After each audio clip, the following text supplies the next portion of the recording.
So in order to adjust the slack of a garage door opener chain, the first thing you need to do, a pair of vice grips or pliers. You want to get a nice grip on the chain itself. What you're doing here is ensuring that the chain does not twist or torque. All right, so we'll go ahead and loosen this bolt.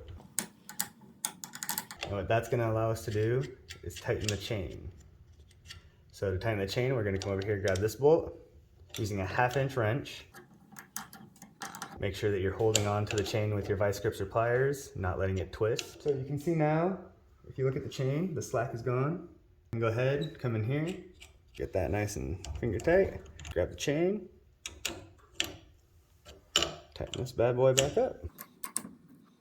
Now, we'll give her a run. Nope.